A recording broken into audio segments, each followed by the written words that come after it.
For latest physics course of class 12th, download our app. Link is in description box.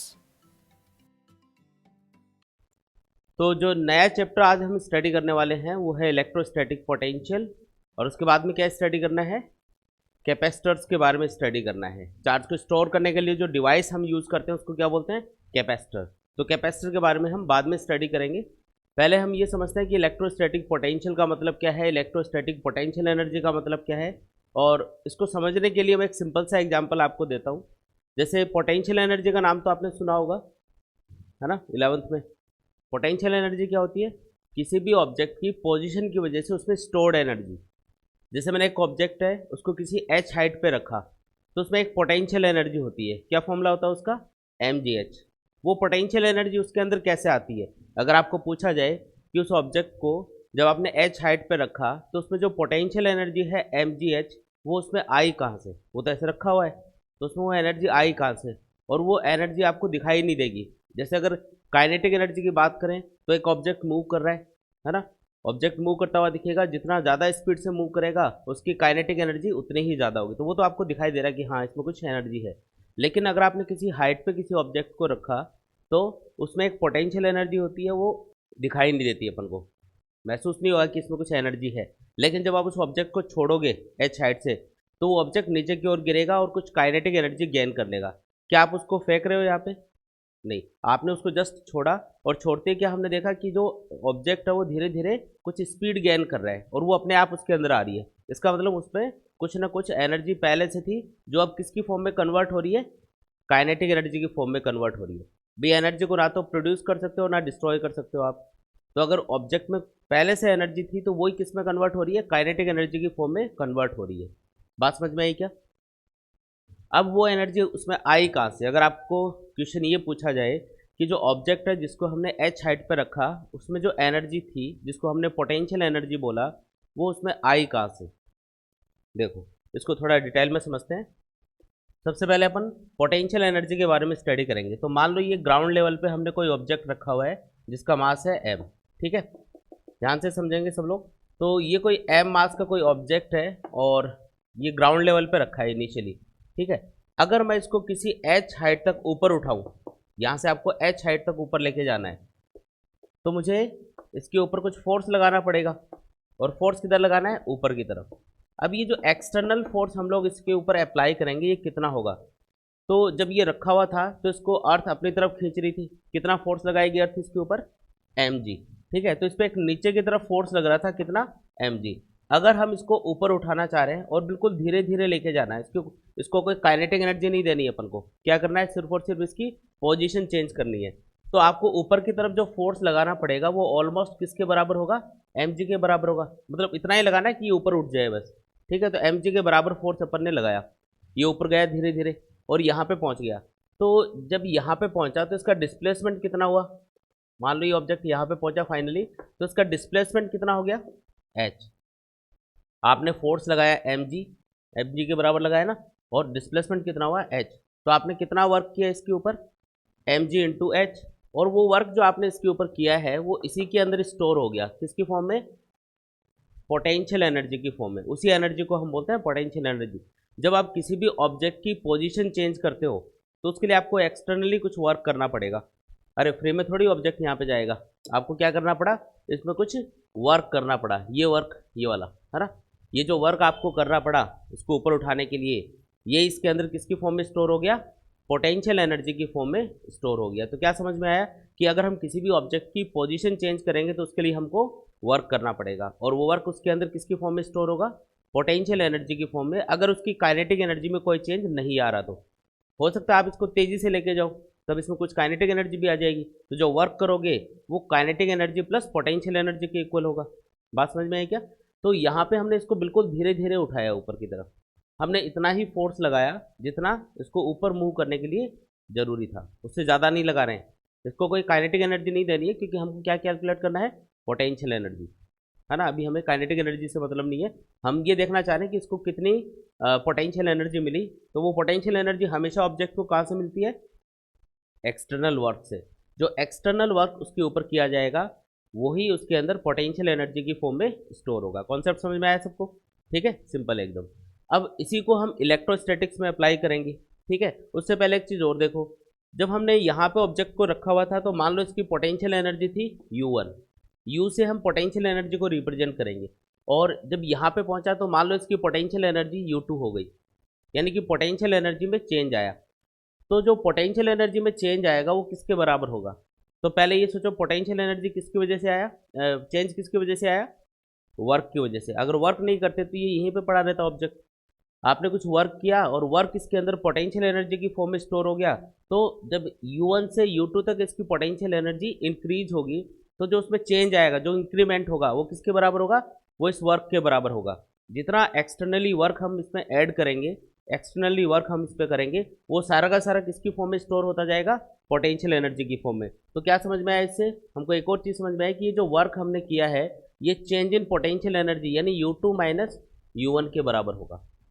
ये बात भी समझ में आई क्या? पहले इसकी पोटेंशियल एनर्जी थी 10, आपने इसके ऊपर 5 जूल वर्क करके इसको यहाँ से यहाँ तक डिस्प्लेस कर दिया। बताओ अब इसकी फाइनल पोटेंशियल एनर्जी कितनी होगी? 15। 10 पहले से थी और 5 और ऐड कर दिया तो कितनी होगी? 15 हो गई। अब वहाँ पे पोटेंशियल एनर्जी होगी 15, और जो चेंज आया पोटेंशियल एनर्जी में वो उस वर्क के बराबर है जो आपने एक्सटर्नली उसके ऊपर किया होगा। सिंपल है एकदम, ठीक है। अगर आपको किसी एक पर्टिकुलर पोजीशन पे पोटेंशियल एनर्जी पूछे तब क्या करोगे? ये तो पोटेंशियल एनर्जी का डिफरेंस हमने कैलकुलेट किया है, लेकिन अगर मैं पूछूं बताओ कि U2 कितना है, तो उसके लिए आपको एक रेफरेंस पॉइंट चूज करना होगा जहाँ पे इनिशियल पोटेंशियल एनर्जी को हम जीरो मान सके। सोचो अगर मैं U1 को जीरो मान लूँ तो U2 इक्वल्स टू क्या आ जाएगा? W, है ना। U2 कैलकुलेट कर सकते हो ना बाद में। तो एक ऐसी रेफरेंस पोजीशन हमको हमेशा चूज करनी होती है जहाँ पे हम पोटेंशियल एनर्जी को जीरो मान सके। तो ग्रेविटी के केस में तो क्या होता है कि हम अर्थ की सरफेस को ऐसा पॉइंट मानते हैं जहाँ पे पोटेंशियल एनर्जी जीरो होती है, यानी कि अर्थ की सरफेस पे अगर कोई ऑब्जेक्ट रखा है तो उसकी पोटेंशियल एनर्जी कितनी मानेंगे? जीरो, ठीक है। और जब ऊपर उठाओगे तो जो वर्क करना पड़ेगा वो इसमें ऐड होता जाएगा, तो फाइनल जो पोटेंशियल एनर्जी है वो किसके बराबर होगी? U2 इक्वल्स टू, आप लिख सकते हो ना U1 अगर यहाँ पे जीरो है तो W इक्वल्स टू क्या आ जाएगा? U2 आ जाएगा। समझ में आया क्या? अगर आपने U1 को जीरो मान रखा है तो W इक्वल्स टू क्या आ गया?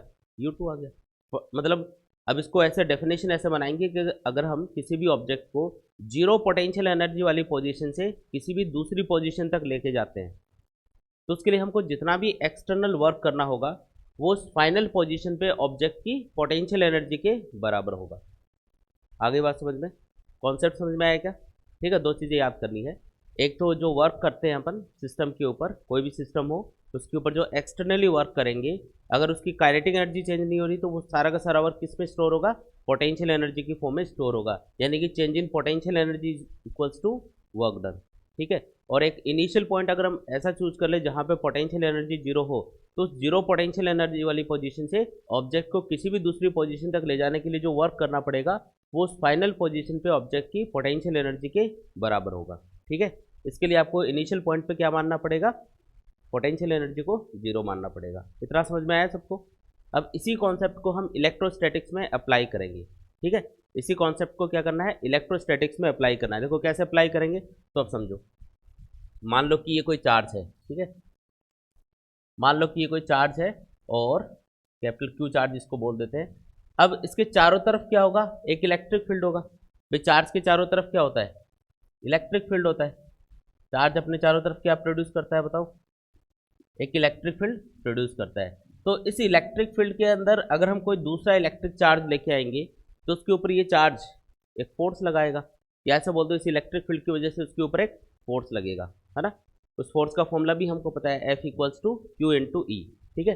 चलो तो मैंने क्या किया, इसके पास में मतलब यहाँ पे कहीं पे इसके पास में ये कोई पॉइंट है, यहाँ पे Q चार्ज रखा, तो मैंने क्या देखा कि ये चार्ज इसको रिपेल कर रहा है। दोनों पॉजिटिव नेचर के चार्ज हैं, तो ये चार्ज क्या कर रहा है? इसको रिपेल कर रहा है।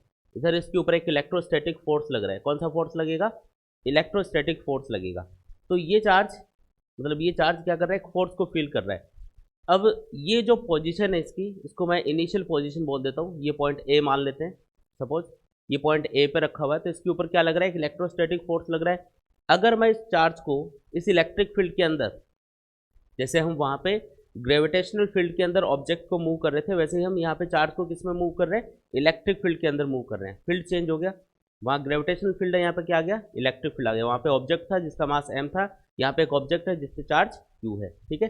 तो इसको a से b की तरफ लेके जाना है, तो क्या करना पड़ेगा, एक्सटर्नल फोर्स अप्लाई करना पड़ेगा, क्योंकि वैसे तो ये रिपेल होकर दूर जाने की कोशिश करेगा। तो अगर इसको डिस्प्लेस करना है इधर, तो हमको क्या करना पड़ेगा, अगर इधर डिस्प्लेस करना है तो हमको एक्सटर्नली इस पर कुछ फोर्स लगाना पड़ेगा। कितना फोर्स लगाना है बताओ, Fe के बराबर, क्योंकि इसको काइनेटिक एनर्जी तो देनी नहीं है। तो हम ये बोलेंगे कि हम जो एक्सटर्नल फोर्स अप्लाई करेंगे वो ऑलमोस्ट किसके बराबर होगा, Fe के बराबर होगा।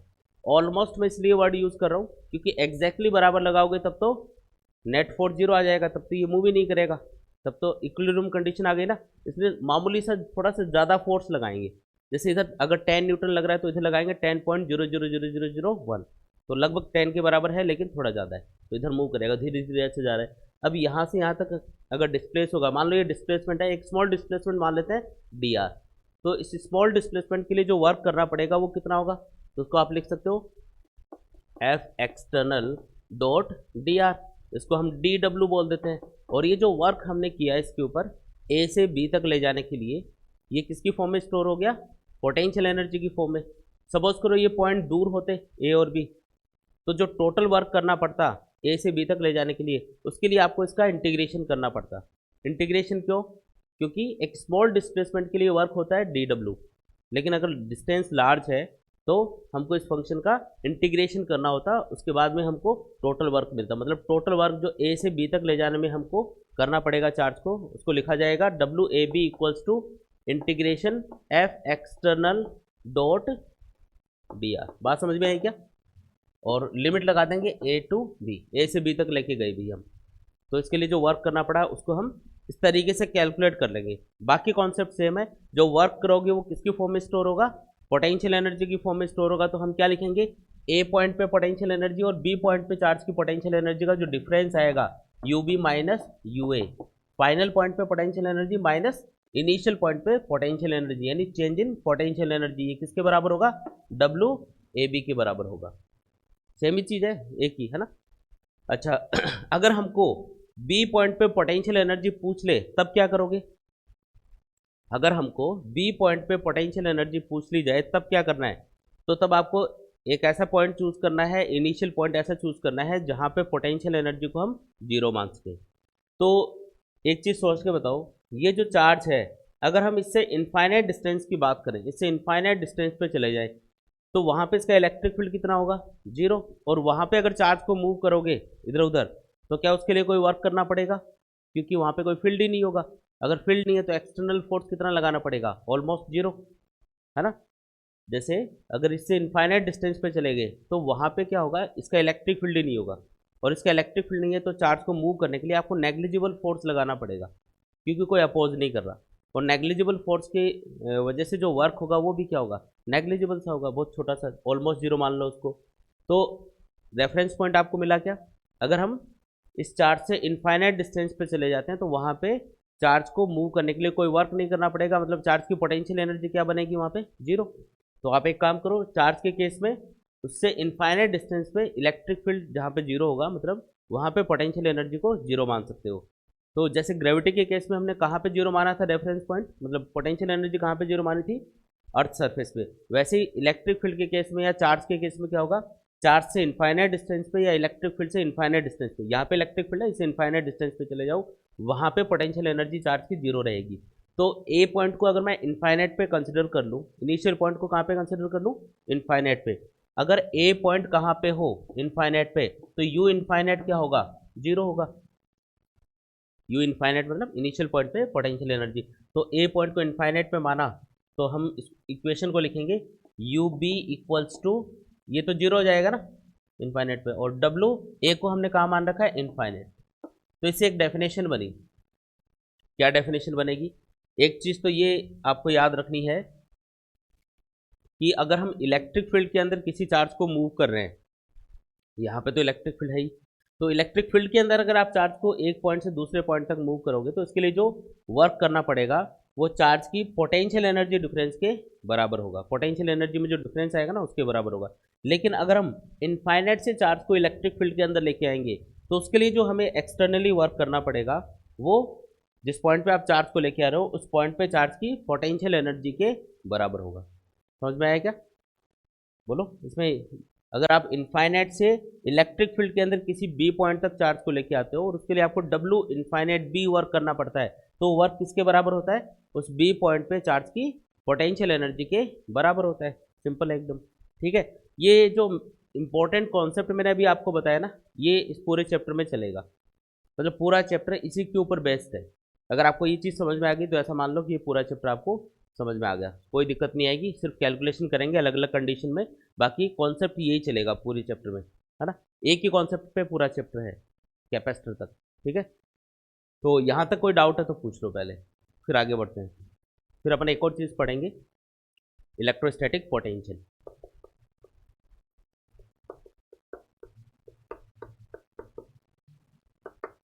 अगला टॉपिक क्या है? Electric potential. इसको हम वी के सिंबल से रिप्रेजेंट करते हैं। अब ये इलेक्ट्रिक पोटेंशियल क्या चीज़ है, इसको ध्यान से समझो, इंपॉर्टेंट चीज़ है ये भी। इससे एक फॉर्मूला बनेगा जो हम बहुत ज़्यादा यूज़ करेंगे इस चैप्टर में, मतलब हर जगह यूज़ करेंगे ऐसा मान लो। एक फॉर्मूला ऐसा है, तो वो फॉर्मूला कौन सा वो देखते हैं। तो इलेक्ट्रिक पोटेंशियल का मतलब होता है जैसे मान लो कि आप किसी चार्ज को इलेक्ट्रिक फील्ड के अंदर मूव कर रहे हो, तो उसके लिए वर्क करना पड़ेगा। लेकिन अगर यूनिट चार्ज के लिए कितना वर्क करना पड़ेगा ये आपको पूछ लिया जाए, जैसे आपने 5 कूलाम चार्ज को इलेक्ट्रिक फील्ड के अंदर एक जगह से दूसरी जगह मूव किया, तो उसके लिए जो आपको टोटल वर्क करना पड़ा, सपोज करो वो 10 जूल है। 5 कूलाम चार्ज के लिए कितना वर्क करना पड़ा? 10 जूल। मैं बोलूँ कि 1 कूलाम चार्ज के लिए मुझे कितना वर्क करना पड़ेगा, तो कैसे कैलकुलेट करोगे? 10 को डिवाइड कर देंगे 5 से, क्या आएगा? 2 जूल। और इसको हम बोलेंगे कि 2 जूल पर कूलाम हमको वर्क करना पड़ा। तो ये जो चीज़ हमने कैलकुलेट की ना, वर्क डन पर यूनिट चार्ज, इसको हम पोटेंशियल बोलते हैं। मतलब ये दो फॉर्मूले हम यहाँ पे देख रहे हैं, ये वर्क के फॉर्मूले हैं। Work equals to change in potential energy, है ना। Work equals to potential energy, ये इसके फॉर्मूले हैं। लेकिन अगर इन वर्क्स को, ये जो वर्क अपन ने किया, अगर हम डिवाइड कर दें चार्ज से जिसको हम मूव कर रहे हैं, तो ये क्या बन जाएगा? वर्क डन पर यूनिट चार्ज। और उसको हम एक अलग नाम देते हैं, उसको हम क्या बोलते हैं? इलेक्ट्रोस्टैटिक पोटेंशियल या इलेक्ट्रिक पोटेंशियल।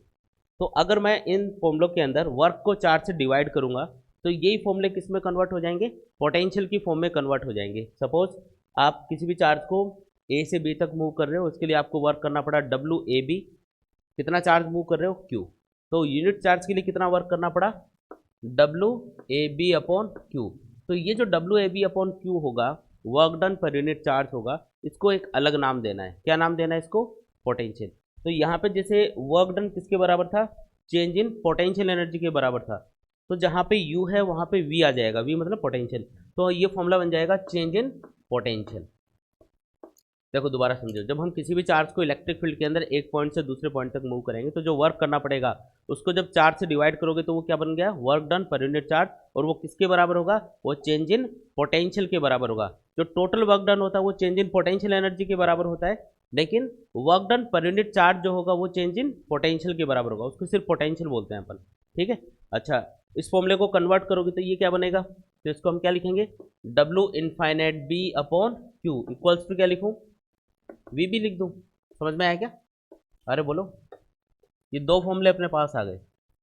मतलब अगर वर्क को डिवाइड कर दिया चाहे जाए चार्ज से, तो वो फॉर्मूला किस में कन्वर्ट हो जाता है?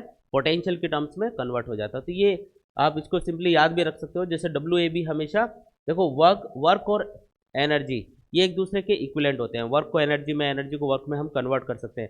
तो जो वर्क होगा वो तो चेंज इन पोटेंशियल एनर्जी या पोटेंशियल एनर्जी के इक्वल लिखा जा सकता है। लेकिन वर्क डन पर यूनिट चार्ज जो होगा उसको फिर हमने अलग नाम दिया, उसको हमने क्या बोला?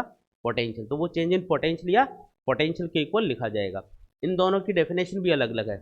ये जो फॉर्मूला है इससे डेफिनेशन क्या बनेगी कि अब किसी भी चार्ज को इलेक्ट्रिक फील्ड के अंदर एक पॉइंट से दूसरे पॉइंट तक मूव करने के लिए जितना वर्क पर यूनिट चार्ज हमको करना पड़ेगा, इसको क्या पढ़ा जाएगा? वर्क डन पर यूनिट चार्ज। किसी भी चार्ज को इलेक्ट्रिक फील्ड के अंदर एक पॉइंट से दूसरे पॉइंट तक मूव करने के लिए जितना वर्क पर यूनिट चार्ज किया जाएगा, वो उन दोनों पॉइंट्स के बीच में पोटेंशियल डिफरेंस के बराबर होगा। इसको पोटेंशियल डिफरेंस बोला जाएगा फिर। ठीक है, और इसके अकॉर्डिंग डेफिनेशन क्या बनेगी किसी पॉइंट पे पोटेंशियल की? किसी भी चार्ज को इनफाइनाइट से इलेक्ट्रिक फील्ड के अंदर किसी पॉइंट तक लाने के लिए पर यूनिट चार्ज जितना वर्क किया जाएगा वो उस पॉइंट पे पोटेंशियल के बराबर होगा, या इलेक्ट्रोस्टैटिक पोटेंशियल या इलेक्ट्रिक पोटेंशियल के बराबर होगा। आ रही क्या बात समझ में? तो ये दो फॉर्मूले अपने इंपॉर्टेंट है। इनमें ये वाला फॉर्मूला हम बहुत ज़्यादा यूज़ करेंगे, इसी फॉर्मूले से ये आता है ना, मेन फॉर्मूला तो यही है। ए को इनफाइनाइट में मान लिया तो ये बन गया। तो ये वाला जो फॉर्मूला है ना, ये आपको लगभग हर टॉपिक में दिखेगा, मतलब लगभग हर टॉपिक में, मतलब जो भी आप पढ़ोगे ना आगे, अब न्यूमेरिकल्स और टॉपिक्स थ्योरी के जितने भी टॉपिक पढ़ेंगे, लगभग हर जगह आ जाएगा ये। मतलब ये कॉन्सेप्ट, बेसिक कॉन्सेप्ट पे फॉर्मूला है। इस चैप्टर का अगर एक नंबर फॉर्मूला है ना कोई, टॉप फॉर्मूला, वो यही है। अब अगर आपको पूछे कि बताओ कि कोई दो पॉइंट्स है इलेक्ट्रिक फील्ड के अंदर, उनके बीच में पोटेंशियल डिफरेंस है 1 वोल्ट, तो उसकी क्या डेफिनेशन बनाओगे आप? यानी कि मैंने बोला V B minus V A कितना है, 1 वोल्ट के बराबर है। पोटेंशियल की यूनिट क्या होती है? वोल्ट। एक और यूनिट होती है, यहाँ से देख लो, पोटेंशियल किसके बराबर लिख रहे हो? Work upon charge. वर्क की यूनिट जूल और चार्ज की यूनिट कूलाम। तो जूल पर कूलाम भी किसकी यूनिट होती है? पोटेंशियल या पोटेंशियल डिफरेंस। पोटेंशियल एक ही यूनिट होती है, ठीक है। हाँ, तो बताओ कि 1 वोल्ट पोटेंशियल डिफरेंस है किन्हीं भी दो पॉइंट्स के बीच में इलेक्ट्रिक फील्ड के अंदर, बताओ उसकी डेफिनेशन क्या होगी? 1 वोल्ट कितना होता है, मतलब कैसे डिफाइन करोगे उसको? तो देखो यहाँ से अपन डेफिनेशन निकाल सकते हैं, इसी फॉर्मूले से अपन डेफिनेशन बनाएंगे। ये देखो, ये वाला जो फॉर्मूला है ना, इससे डेफिनेशन कैसे बनाओगे? आपको ये 1 लेके आना है। ये 1 कब आएगा? जब ये दोनों 1 1 होंगे, है ना। 1 जूल वर्क करना पड़े कितने चार्ज के लिए? 1 कूलाम चार्ज के लिए, तो ये बराबर होगा 1 वोल्ट पोटेंशियल डिफरेंस की। क्या डेफिनेशन बनाएंगे कि अगर हम 1 कूलाम चार्ज को इलेक्ट्रिक फील्ड के अंदर एक पॉइंट से दूसरे पॉइंट तक लेके जाते हैं और उसके लिए हमें 1 जूल वर्क करना पड़ता है, तो उसका मतलब उन दोनों पॉइंट्स के बीच का पोटेंशियल डिफरेंस कितना होगा? 1 वोल्ट के बराबर होगा। अगर मैंने एक 1 कूलाम चार्ज दिया और मैं उसको यहाँ पे रख रहा हूँ इलेक्ट्रिक फील्ड के अंदर, फिर मैं उसको यहाँ पे लेके गया, अगर मुझे 1 जूल वर्क करना पड़ा, इसका मतलब उन दोनों पॉइंट्स के बीच का पोटेंशियल डिफरेंस कितना रहा होगा? 1 वोल्ट के बराबर होगा। समझ में आई? और अगर किसी पॉइंट पे बताना हो कि इस पॉइंट पे 1 वोल्ट पोटेंशियल है, तो इसकी डेफिनेशन बनाओ, तो उसके लिए ये वाला फॉर्मूला काम आएगा, है ना। उसी तरीके से देखो, जैसे ये 1 लेके आना है तो ये 1 1 कर दो। अगर किसी भी चार्ज को इनफाइनाइट से, देखो डब्लू इनफाइनाइट बी का मतलब है इनफाइनाइट से इलेक्ट्रिक फील्ड के अंदर बी पॉइंट तक चार्ज को लाने में किया गया वर्क। तो अगर किसी भी 1 कूलाम चार्ज को इलेक्ट्रिक फील्ड के अंदर, इनफाइनाइट से इलेक्ट्रिक फील्ड के अंदर लाने में अगर हमें 1 जूल वर्क करना पड़ेगा, तो उस पॉइंट पे जहाँ पे आप चार्ज को लेके आओगे, उस पॉइंट का पोटेंशियल कितना कंसिडर किया जाएगा? 1 वोल्ट के बराबर माना जाएगा। बात समझ में आ रही है? तो इस तरीके से हम इनकी डेफिनेशन बना सकते हैं। फॉर्मूले से डेफिनेशन बनती है, अलग से रटने की जरूरत नहीं है आपको। फॉर्मूला अगर याद है तो उससे डेफिनेशन इजीली बना सकते हो। जो नेक्स्ट टॉपिक है वो है electrostatic potential due to a point charge. अब हम ये कैलकुलेट करके देखेंगे कि एक पॉइंट चार्ज की वजह से उससे r डिस्टेंस पे कितना इलेक्ट्रोस्टैटिक पोटेंशियल होता है। इलेक्ट्रोस्टैटिक पोटेंशियल बोल देते हैं और कई बार इलेक्ट्रिक पोटेंशियल बोल देते हैं, एक ही बात है, कंफ्यूज नहीं होना है कि सर कभी तो इलेक्ट्रोस्टैटिक पोटेंशियल बोल रहे हो और कभी इलेक्ट्रिक पोटेंशियल बोल रहे हो, अलग अलग चीज़ नहीं है, ये एक ही बात है। शॉर्ट में कई बार इलेक्ट्रिक पोटेंशियल बोल देते हैं, ठीक है। तो electric potential due to a point charge. एक पॉइंट चार्ज हमको दिया हुआ है। पॉइंट चार्ज का मतलब एक पॉइंट पे कोई चार्ज क्यू रखा हुआ है और उसकी वजह से आपको उससे r डिस्टेंस पे, ये मान लो एक पॉइंट है जहाँ पे हमने एक चार्ज रखा है ना, चार्ज ये मान लेते हैं पॉजिटिव चार्ज है, ये जिस पॉइंट पे रखा है मान लो ये चार्ज किसी पॉइंट पे रखा है, ये पॉइंट अलग से बनाने की जरूरत नहीं है। यहाँ पे कोई पॉइंट है जहाँ पे हमने ये चार्ज क्यू रखा हुआ है और ये कोई क्यू चार्ज, मतलब इस पर चार्ज कितना है, जो चार्ज उसकी वैल्यू कितनी है, क्यू। हमको इससे r डिस्टेंस पे कितना इलेक्ट्रोस्टैटिक पोटेंशियल होगा ये कैलकुलेट करके बताना है। कितना डिस्टेंस पे? इससे r डिस्टेंस पे। टारगेट समझ में आया? क्या क्या चीज़ें पता है?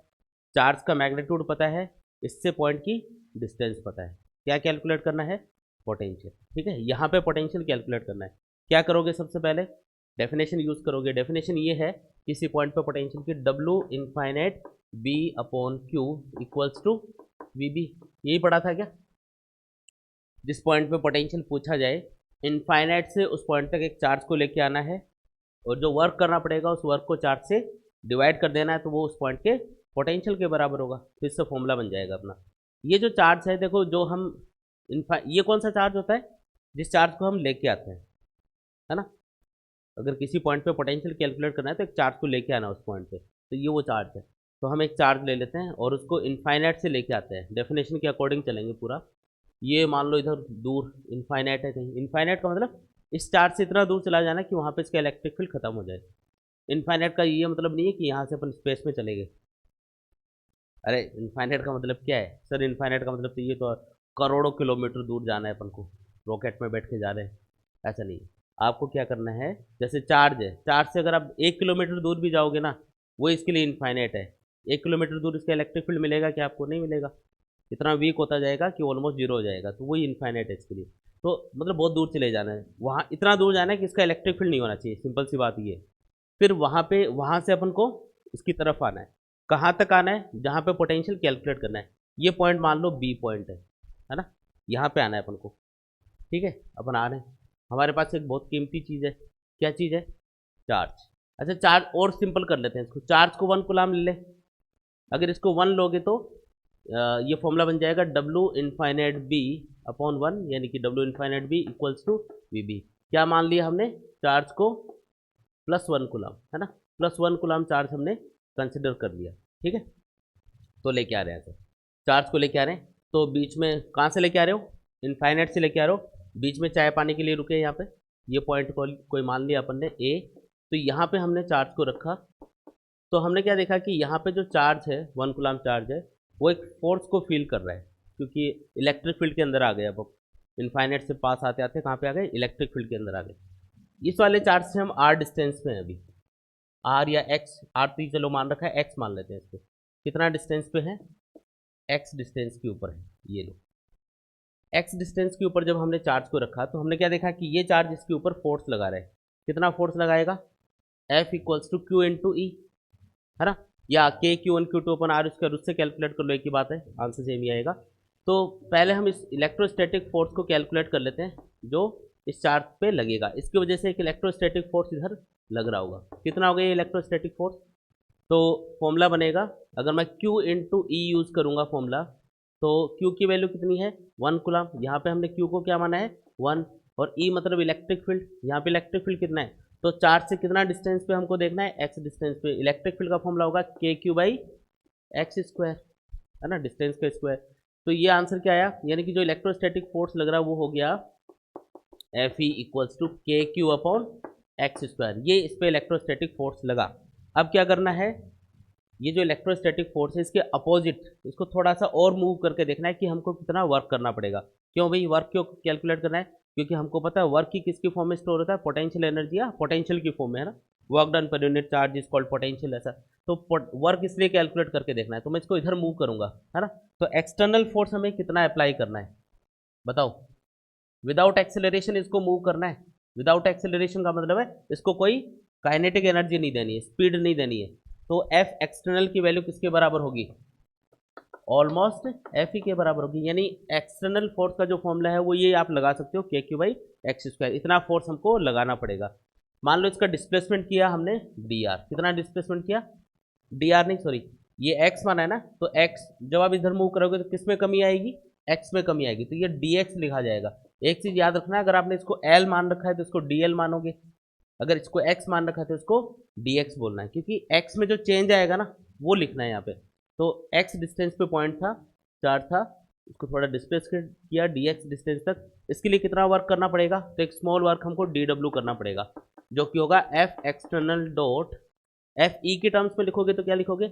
F E dot, F E के टर्म्स में लिखेंगे इसको एफ ई डॉट कितना? D x, F E dot D x. ये हमको एक्सटर्नल वर्क करना पड़ेगा।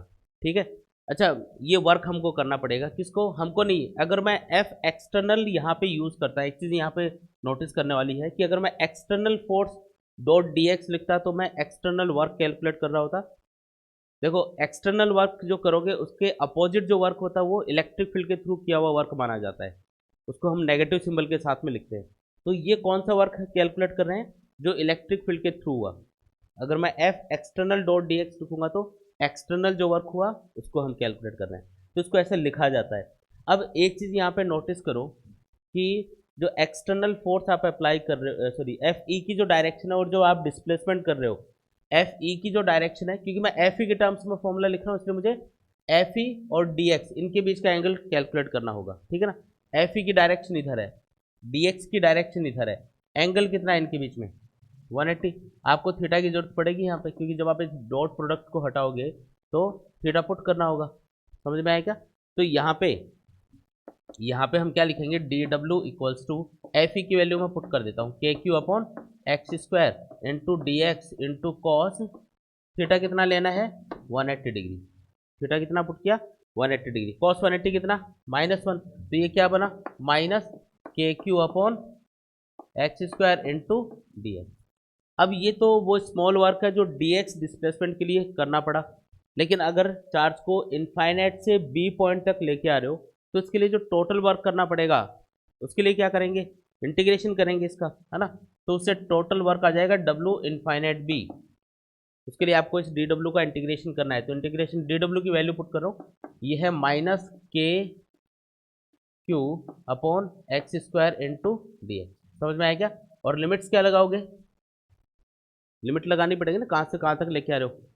देखो लिमिट को समझो, मान लो आप ऑब्जर्वर बन के यहाँ पे बैठ गए, कहाँ पे बैठ गए, ये देखो, और हम चार्ज को देख रहे हैं कि कहाँ से आ रहा है, ये देखो, इसको देख रहे हैं। अरे ऑब्जर्वर बन के कहाँ बैठना है, चार्ज पे बैठना है और देखना है कि चार्ज कहाँ से आ रहा है। तो उसको क्या दिखेगा, इनिशियल पॉइंट कहाँ पे दिखाई दे रहा है।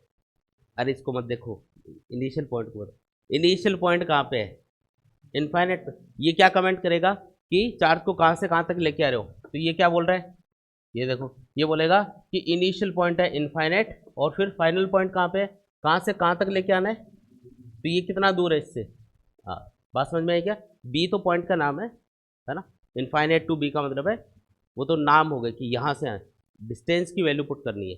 तो इनिशियल पॉइंट है इनफाइनाइट पे और फाइनल पॉइंट कहाँ पे है, आर डिस्टेंस पे। तो लिमिट क्या लगानी है, infinite to are.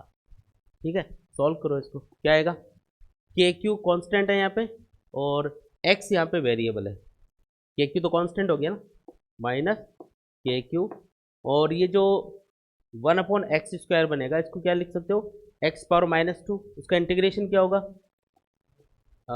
x⁻² + 1 divided by -2 + 1। और कुछ है क्या, हो गया। और लिमिट क्या लगानी है, इनफाइनाइट टू आर। सॉल्व करोगे इसको, देखो यहाँ पे -2 + 1 क्या बनेगा, -1। जो इस बाहर वाले माइनस को कैंसिल कर देगा तो ये प्लस बन जाएगा, और x की पावर -1 बनेगी जिसको 1/x लिख सकते हो।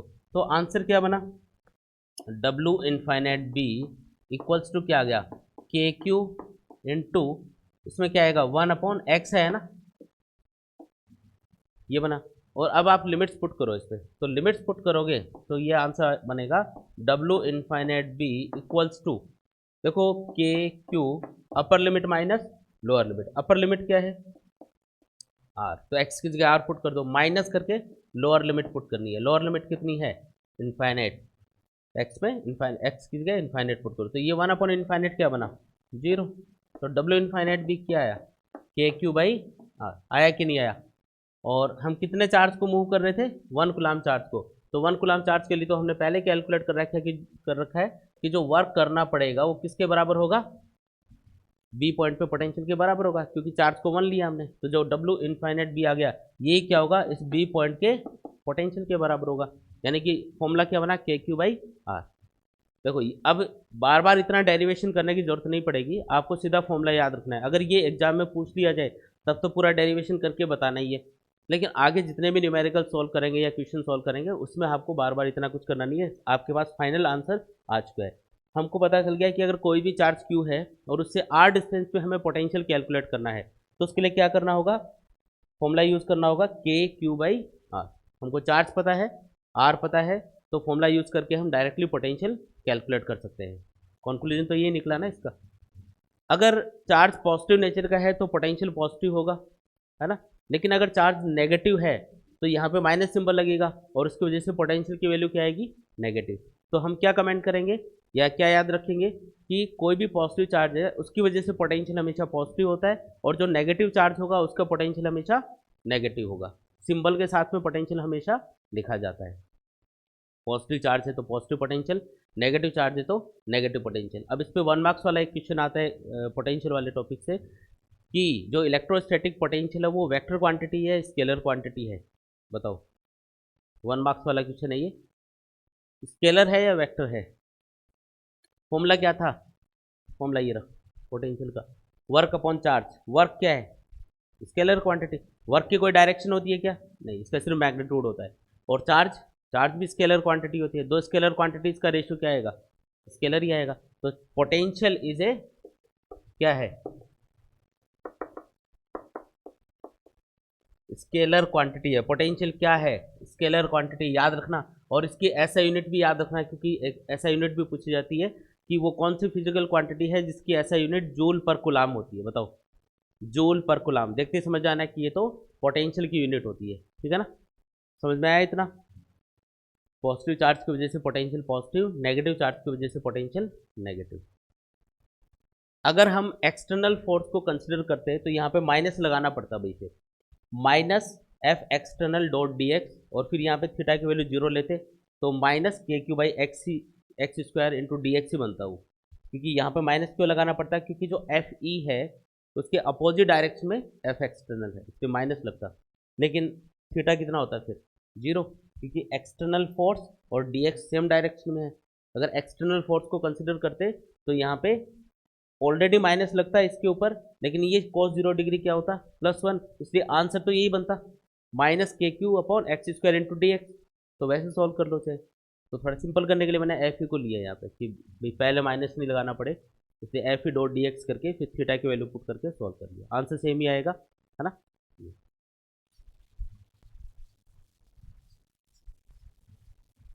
इसके बाद में एक ग्राफ दे रखा है ना, पोटेंशियल का और इलेक्ट्रिक फील्ड का आपको एक ग्राफ दे रखा है। देखो पोटेंशियल और इलेक्ट्रिक फील्ड में जो ग्राफ है उसको हम एक साथ ड्रॉ कर रहे हैं, ठीक है। इलेक्ट्रिक पोटेंशियल और इलेक्ट्रिक फील्ड का जो ग्राफ है वो हमको ड्रॉ करना है। मान लो कोई चार्ज है और उससे आर डिस्टेंस के साथ, मतलब उससे आर डिस्टेंस पे पोटेंशियल कितना होगा और इलेक्ट्रिक फील्ड कितना होगा, इनका ग्राफ आपको ड्रॉ करना है। आर चेंज होगा तो किस तरीके से पोटेंशियल और इलेक्ट्रिक फील्ड चेंज होंगे। इलेक्ट्रिक फील्ड का फॉर्मूला होता है K Q by R square, potential का फॉर्मूला होता है के क्यू बाई आर, ठीक है।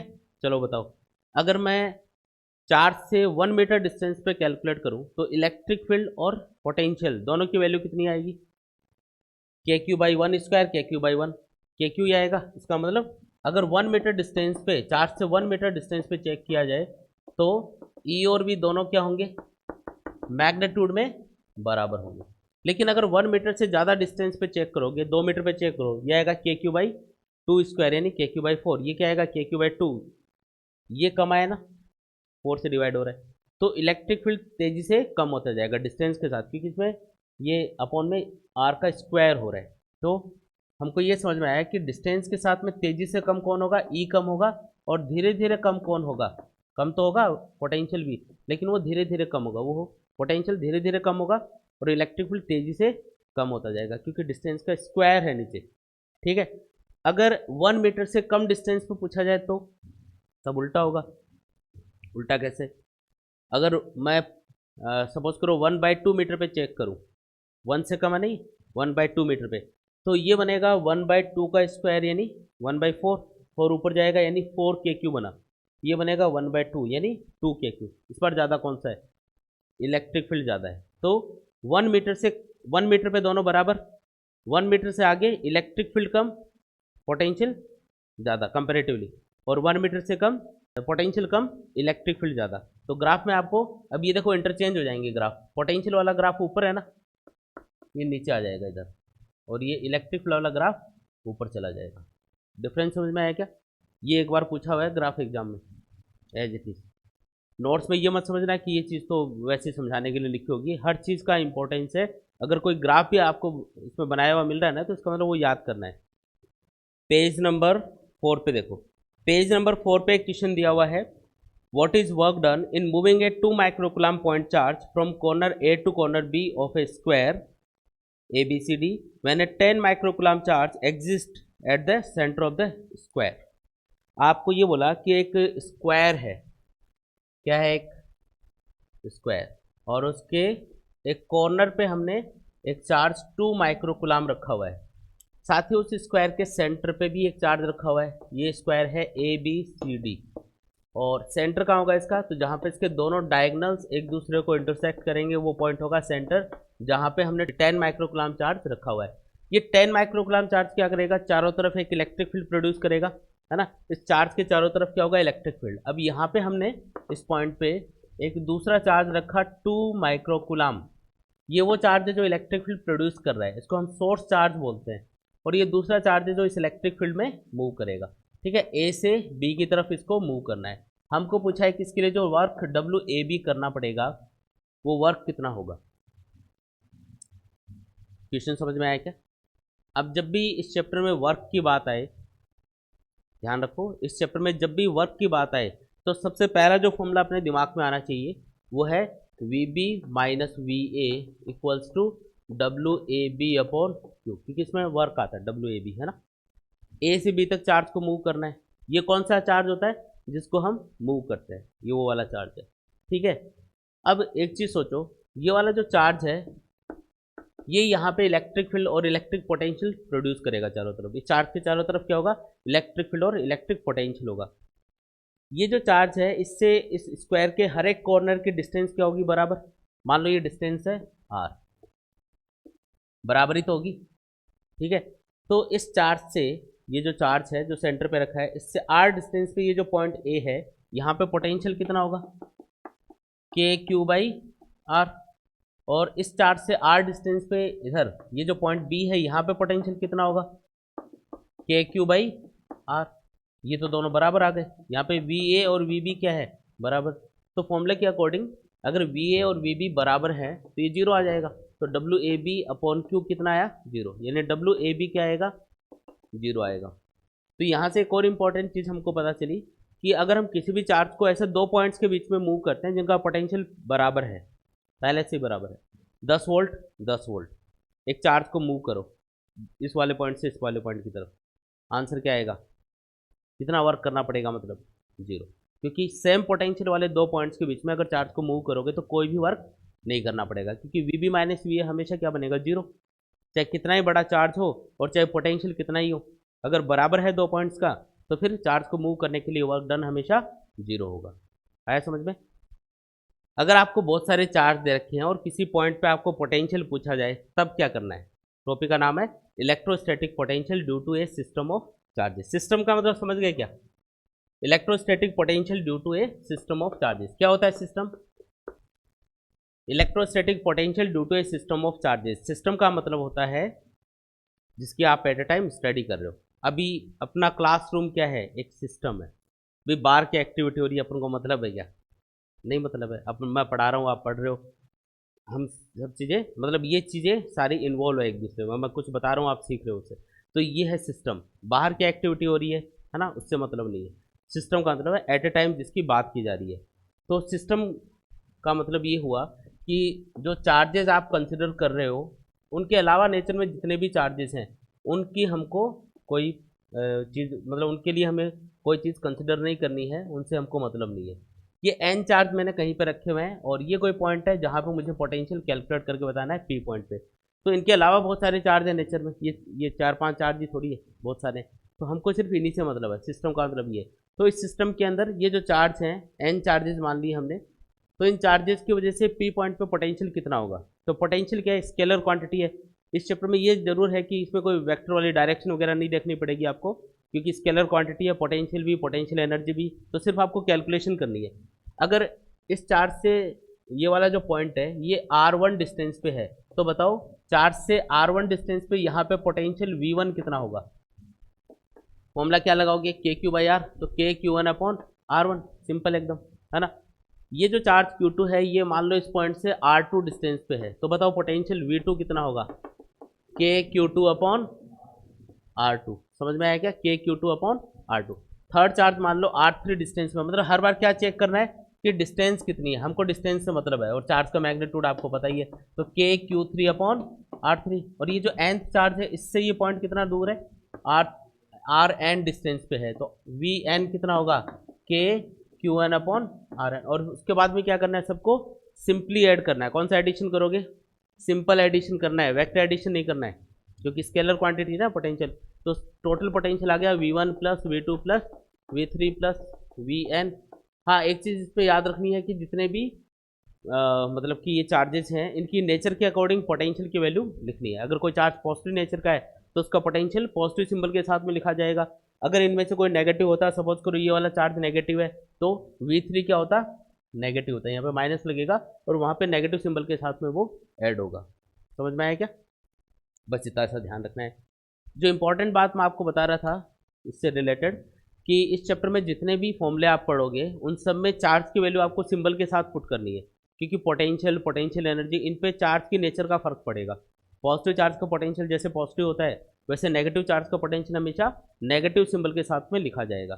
तो वो तभी पता चलेगा जब चार्ज को आप नेचर वाइज लिखोगे, मतलब नेगेटिव है तो माइनस लगा के लिखना है, पॉजिटिव है तो पॉजिटिव सिंबल लगा के लिखना है। ठीक है, तो एक नोट लगा के इसमें लिखो, ये इसी पेज पे लिख लो, पेज नंबर 6 पे नोट लगा के लिखो, इस चैप्टर में जितने भी, हाँ ये लिखना है, इस चैप्टर में जितने भी फॉर्मूले हैं लिखो। ऐसे लिखना है ताकि अलग से दिखना चाहिए। अरे ये एग्जाम में आने वाली चीज़ नहीं है, याद रखने वाली चीज़ है। इस चैप्टर में जितने भी फॉर्मूले हैं सब में चार्ज की वैल्यू विद सिंबल पुट करनी है, बस ये लिखो। इस फॉर्मूले को समेशन की फॉर्म में कैसे लिखोगे? V इक्वल्स टू के, तो हर एक टर्म में आ रहा है, summation Q I R I, I की वैल्यू 1 से लेके n तक है, 1 से लेके n तक सारे चार्जेस के लिए ऐड करना है। तो इसको समेशन की फॉर्म में ऐसे लिखा जाता है। समेशन का मतलब है जब कुछ फाइनाइट चीज़ों को, फाइनाइट चीज़ मतलब कुछ काउंटेबल चीज़ों को आप ऐड करते हो तो उसके लिए समेशन का सिंबल यूज़ किया जाता है। इनफाइनाइट चीज़ों को ऐड करना है तो क्या सिंबल यूज़ करेंगे? इंटीग्रेशन। इंटीग्रेशन किसके लिए होता है? इनफाइनाइट चीज़ों को ऐड करना होता है तो इंटीग्रेशन, फाइनाइट चीज़ों को ऐड करना है तो समेशन। ठीक है,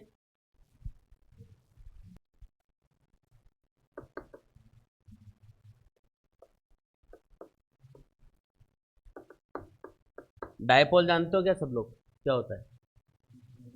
हाँ, a system of two equal and opposite charges is called electric dipole. एक सिस्टम जिसमें दो चार्जेस हो, दोनों का मैग्नीट्यूड बराबर हो, लेकिन नेचर क्या हो एक दूसरे से अपोजिट, उसको हम क्या बोलते हैं? इलेक्ट्रिक डायपोल बोलते हैं। ठीक है, आपको एक इलेक्ट्रिक डायपोल के लिए उससे आर डिस्टेंस पे इलेक्ट्रिक पोटेंशियल कैलकुलेट करके बता रहे हैं। टारगेट क्या है अपना?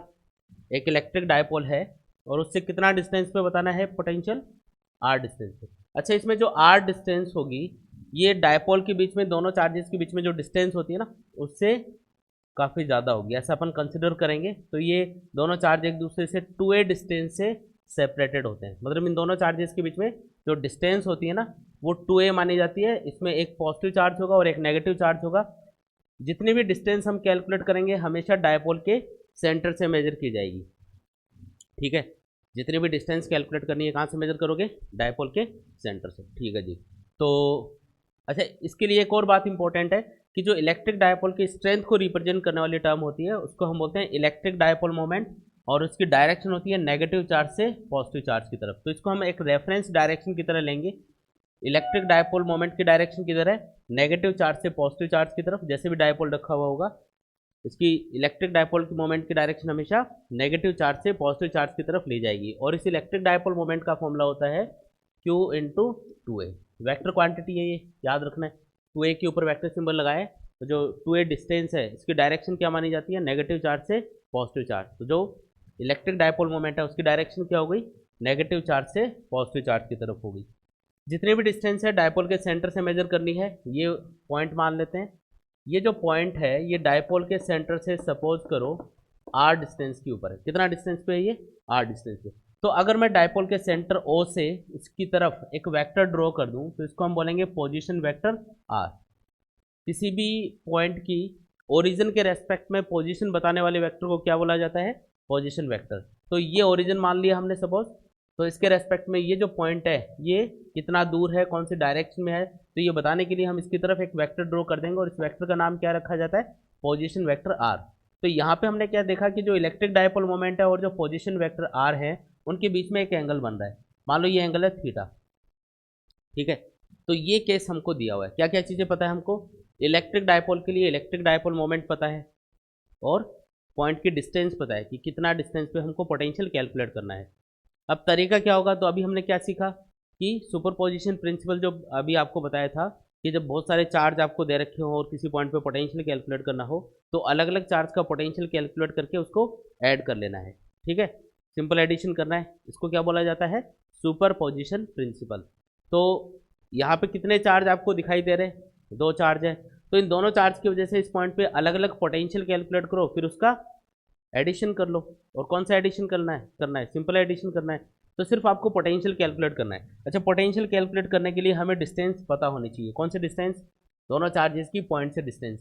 तो मान लो कि ये वाली जो डिस्टेंस है इधर, ये है R1, ये वाली डिस्टेंस R1 है, और ये जो पॉजिटिव चार्ज है इसकी इस पॉइंट, ये कुछ ए मान लेते पॉइंट, इस पॉइंट ए से डिस्टेंस है R2, ऐसा मान लिया हमने। अब R1 R2 हमें कैलकुलेट करना है in terms of R and theta, क्योंकि R और थीटा तो पता है हमको कितने एंगल पे पॉइंट है, लेकिन ये R1 R2 नहीं पता, तो ये कैलकुलेट करना पड़ेगा। तो यहाँ पे अपन थोड़ी ज्योमेट्री यूज़ करेंगे। ज्योमेट्री में एक केस ये होता है कि अगर दो लाइनों के बीच में एंगल बहुत छोटा है, दो लाइनें हैं, एक छोटी लाइन है एक बड़ी लाइन है, और उनके बीच में एंगल क्या है, छोटा, ये है स्मॉल एंगल। ठीक है, स्मॉल एंगल अगर ऐसा है, वेरी स्मॉल होना चाहिए, बहुत छोटा सा एंगल होना चाहिए। तो अगर इन दोनों लाइनों का डिफरेंस हमको पता करना है कि इसमें दोनों लाइनों में से एक छोटी लाइन है एक बड़ी लाइन है, तो इनका डिफरेंस कितना है, तो उसके लिए छोटी लाइन से बड़ी लाइन पे एक परपेंडिकुलर ड्रॉ कर देते हैं। ठीक है, परपेंडिकुलर जहाँ भी इंटरसेक्ट करेगा उसके इधर वाली जो दोनों डिस्टेंस होंगी वो ऑलमोस्ट बराबर होंगी। दिख रहा है क्या डायग्राम में, अगर यहाँ से मैं एक परपेंडिकुलर ड्रॉ करूँ तो ये वाली जो डिस्टेंस आएंगे ना दोनों, ये क्या होंगे, ऑलमोस्ट बराबर होंगी। और ये जो बचेगा ना, ये वाले डिस्टेंस, ये इन दोनों लाइनों के लेंथ के डिफरेंस के बराबर होगा। लेकिन ये कब अप्लाई होगा, ये वाला कॉन्सेप्ट, जब एंगल क्या हो, स्मॉल। अगर एंगल बड़ा है, अब डालो इस छोटे लाइन से बड़ी लाइन पर परपेंडिकुलर, ये ऐसा आएगा, तो क्या ये दोनों लाइन, ये और ये लेंथ बराबर है क्या, नहीं। ये कब अप्लाई करना है, जब एंगल छोटा हो। अब यहाँ पे एंगल छोटा है या नहीं है, ये वाला एंगल और ये वाला एंगल छोटा है या नहीं है, ये कैसे चेक करोगे, तो हमने क्या बोला कि R डिस्टेंस काफ़ी ज़्यादा है और ये 2A डिस्टेंस काफ़ी कम है। तो एक्चुअल में डायग्राम ये है, डायपोल ये है और ये है R डिस्टेंस। और अब खुद बताओ कि ये जो एक तरह से ये जो डिस्टेंस है ये है 2A, मतलब प्रैक्टिकली डायग्राम ये बनना चाहिए था, मैंने थोड़ा क्लियर बना इसलिए थोड़ा बड़ा बड़ा दिखाया इन डिस्टेंसेस को, बाकी एक्चुअल में डायग्राम ये है, ये 2A काफ़ी कम है, R काफ़ी ज़्यादा है। तो बताओ क्या ये एंगल्स, ये दोनों एंगल जो यहाँ पे बन रहे होंगे, ये बहुत छोटे होंगे या बहुत बड़े होंगे, बहुत छोटे होंगे ना, बात समझ में आ गई क्या। तो अगर ये बहुत छोटे हैं तो मैं ये कॉन्सेप्ट यहाँ पे अप्लाई कर सकता हूँ। क्या करना है, देखो क्या करना है, छोटी लाइन से बड़ी लाइन पे परपेंडिकुलर ड्रॉ करना है। अब देखो इसको यूज़ कैसे करेंगे यहाँ पे, तो मैं क्या देख रहा हूँ कि ये वाली जो लाइन है ये छोटी है, इसकी कंपैरिजन में ये लाइन बड़ी है, और ये एंगल क्या है, वेरी स्मॉल। तो छोटी लाइन से बड़ी लाइन पे, है ना, एक परपेंडिकुलर ड्रॉ करो, इधर से इधर एक परपेंडिकुलर ऐसे ड्रॉ करना है, समझ में आया। तो ये वाली जो डिस्टेंस होगी ना, ये वाली डिस्टेंस कहाँ से, ये M मान लो, तो M से लेके A तक, और ये R2 डिस्टेंस, ये लगभग क्या होंगी, बराबर। तो R तो मुझे पता ही है, ये तो R गिवन है मुझे। अगर मैं ये डिस्टेंस MO कैलकुलेट कर लूँ और उसको R में से माइनस कर दूँ तो मुझे R2 मिल जाएगा क्या, ठीक है। ये टोटल डिस्टेंस कितनी है, R। अगर मैं ये कैलकुलेट कर लूँ और R में से इस डिस्टेंस को माइनस कर दूँ, क्या बचेगा, MA बचेगा, जो किसके बराबर होगा, लगभग R2 के बराबर होगा। ठीक है, समझ में आया ना। अब ये कैसे कैलकुलेट करोगे, तो ये वाला एंगल कितना है, थीटा। अच्छा, ये टोटल डिस्टेंस 2A है, तो यहाँ से यहाँ तक की डिस्टेंस कितनी है, ये A हुई ना, यहाँ से यहाँ तक, ठीक है। एंगल के सामने क्या होता है, परपेंडिकुलर, ये क्या होगा, बेस, और ये क्या होगा, हाइपोटेनियस। बेस मुझे कैलकुलेट करना है और हाइपोटेनियस मुझे पता है। बेस और हाइपोटेनियस में क्या रिलेशन है, कॉस थीटा। तो क्या लिखेंगे, इधर लिखते हैं, देखो cos theta equals to base यानी MO अपॉन हाइपोटेनियस यानी A। तो बताओ MO क्या आया, कितने लोगों को ये बात समझ में आई, ईमानदारी से बताओ। अब आपको ये पता चल गया कि जो MO है वो कितना है, तो क्या करो, R में से MO को माइनस कर दो, तो MA डिस्टेंस आ जाएगी जो कि ऑलमोस्ट R2 के बराबर होगी। तो क्या लिखेंगे इसको, अरे बोलो, R2 इक्वल्स टू, क्या लिखूं, R माइनस R, ये टोटल डिस्टेंस है, इसमें से क्या माइनस करना है, ये माइनस करना है, कितना है ये, A cos थीटा।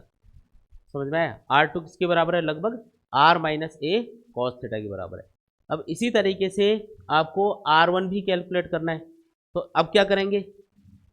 तो या तो देखो इस बार ये लाइन बड़ी है, ये लाइन छोटी है, यहाँ से परपेंडिकुलर ड्रॉ करके वैसे ही कैलकुलेट कर लो। थोड़ा सिंपल करने के लिए मैं एक काम करता हूँ, इसको थोड़ा आगे बढ़ा देता हूँ, है ना, ऐसे समझने के लिए। अब ये एंगल थीटा है, तो इधर ये वाला एंगल भी कितना होगा? ये वर्टिकली अपोजिट एंगल हो गया ना, ये एंगल भी कितना है? थीटा है। और इस वाली लाइन से इस पर एक परपेंडिकुलर ड्रॉ कर देंगे, ये पॉइंट मिला एन, ये थीटा है, ये वाली डिस्टेंस अगेन कितनी है? ए, ठीक है। ये वाली डिस्टेंस अगर मैं कैलकुलेट कर लेता हूँ और उसको मैं आर में ऐड कर दूंगा तो ये मुझे R1 के बराबर मिलेगा। ये R1 है, इस लाइन को आगे बढ़ा दिया और फिर इस लाइन से एक परपेंडिकुलर ड्रॉ किया, तो ये लेंथ और ये लेंथ क्या होगी? बराबर। ये यहाँ से लेके यहाँ तक R है ना, इसको R माना, तो ये कैलकुलेट कर लो और उसको R में ऐड कर दो, तो ये लगभग इसके बराबर आ जाएगा। ठीक है, एंगल ये दोनों बराबर होंगे, एंगल के सामने ये परपेंडिकुलर हो गया, ये बेस हो गया, ये हाइपोटेनियस हो गया। वापस से वही formula, cos theta equals to क्या लिखेंगे? बेस यानी ओ एन अपॉन हाइपोटेनियस यानी ए। तो ओ एन क्या आएगा? ए कॉस थीटा आएगा। और अगर ओ एन अपने पास आ गया तो ओ एन को आर में ऐड कर दो, वो लगभग R1 के बराबर होगा, यानी कि R1 किसके बराबर आएगा? R plus A cos theta. आया कि नहीं आया? एक ही कॉन्सेप्ट यूज कर रहे हैं। अगर दो लाइनों के बीच में एंगल छोटा है तो छोटी लाइन से बड़ी लाइन पे परपेंडिकुलर ड्रॉ कर लो, और वो जहाँ भी इंटरसेक्ट करेगी उसके इधर वाले जो डिस्टेंस होगी ना एंगल की तरफ, वो हमेशा लगभग बराबर आएंगी। ठीक है, अब आपको ये डिस्टेंस पता चल गई, तो चार्ज से अगर डिस्टेंस पता है तो पोटेंशियल कैसे कैलकुलेट करोगे? तो पोटेंशियल का फॉर्मूला बताओ। अगर मैं इस नेगेटिव चार्ज का यहाँ पे पोटेंशियल कैलकुलेट करूँ, इसको मैं V1 बोल देता हूँ, तो ये होगा minus K Q upon R1। Minus क्यों लगाया? क्योंकि ये नेगेटिव चार्ज है। और इस पॉजिटिव चार्ज का पोटेंशियल कितना होगा? ये होगा V2 इक्वल्स टू प्लस के क्यू अपॉन क्यू, यहाँ पे स्मॉल क्यू लेना है, के क्यू अपॉन R2। आया समझ में? इसका पोटेंशियल होगा minus K Q by R1, इसका पोटेंशियल होगा के क्यू बाई R2। ठीक है, एक पॉजिटिव एक नेगेटिव, दोनों को ऐड कर लो। तो ऐड करोगे तो क्या आएगा? Net potential V1 plus V2। V1 V2 की वैल्यू पुट करो, तो V1 V2 कितने हैं? ये माइनस में, ये प्लस में। के क्यू कॉमन ले लो दोनों में से, के क्यू क्या लिया? कॉमन। अब ये 1/R2 बचेगा, इसको पहले लिख रहा हूँ, और ये माइनस में आएगा 1/R1। सही लिख रहे हैं ना अपन? ठीक है, अब R1 और R2 की वैल्यूज पुट कर दो, सॉल्व कर लो, वही आपका आंसर है। के क्यू इंटू 1/R2 कितना है? R2 हमने ये रहा, R2 है R minus A cos theta. ठीक है, और इसमें से क्या माइनस करना है? 1/R plus A cos theta. V equals to K Q into, अब ये देखो एलसीएम कितना आएगा? R minus A cos theta into R plus A cos theta, जिसको क्या लिख सकते हो आप? R square minus A square cos square theta. समझ में आई क्या बात? A plus B into A minus B क्या होता है? A square minus B square. तो वैसे ही R minus A cos theta into R plus A cos theta, LCM ये आएगा R square minus A square cos square theta. ऊपर क्या आएगा यहाँ पे? R plus A cos theta. ठीक है, और माइनस करके R minus A cos theta. समझ में आ रहा है क्या? अरे बोलो। अब क्या करना है देखो, सॉल्व करना है। तो ये आर और आर दोनों क्या हो गए? कैंसिल। ये ए कॉस थीटा और ये minus minus plus A cos theta, मतलब ये 2a कॉस थीटा बन गया।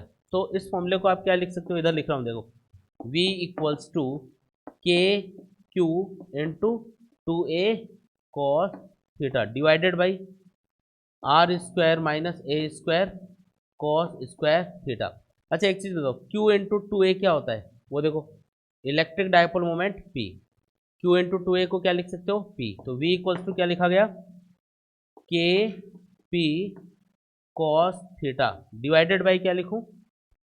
Are square minus A square cos square theta. लेकिन एक चीज़ यहाँ पे नोटिस करो कि जो a है वो बहुत छोटा है आर की कंपेरिजन में, तो ये जो ए स्क्वायर कॉस स्क्वायर थीटा वाली टर्म है ये बहुत छोटी होगी। कॉस थीटा की मैक्सिमम से मैक्सिमम वैल्यू क्या हो सकती है? 1।